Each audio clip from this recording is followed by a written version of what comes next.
രാമനാട്ടുകര സ്കൂളിലെ പഠിക്കുന്ന 6ാം ക്ലാസ്സിലെ വിദ്യാർത്ഥികളാണ് ഞങ്ങൾ. നമ്മൾ സ്കൂൾ ഇന്നോവേഷൻ മാരത്തോണുമായി ബന്ധപ്പെട്ട് ഒരു കൊച്ചു കണ്ടുപിടുത്തമാണ് ഇവിടെ അവതരിപ്പിക്കുന്നത്. നമ്മൾ ഇന്ന് ഇവിടെ ഉണ്ടാക്കാൻ പോകുന്നത് പേഷ്യൻറ്റിനെ കിടത്തിക്കൊണ്ടുപോകുന്ന സ്ട്രെച്ചർ റിമോട്ട് കൺട്രോൾ ആണ്. രോഗി ഹോസ്പിറ്റലിൽ എത്തിക്കഴിഞ്ഞാൽ അവർക്ക് വേണ്ട ചികിത്സ പെട്ടെന്ന് കിട്ടുക ഉദ്ദേശത്തിലാണ് നമ്മൾ ഇത് ഉണ്ടാക്കിയത്.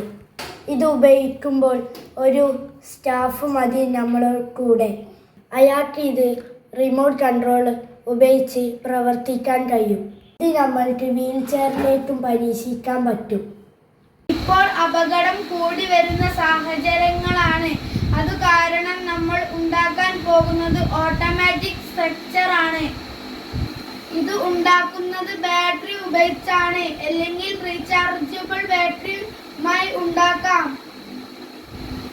ഇവിടെ ഇത് ഉണ്ടാക്കാൻ ഉപയോഗിച്ച വസ്തുക്കൾ കട്ട ബാറ്ററി, സ്വിച്ച് ബോർഡ്,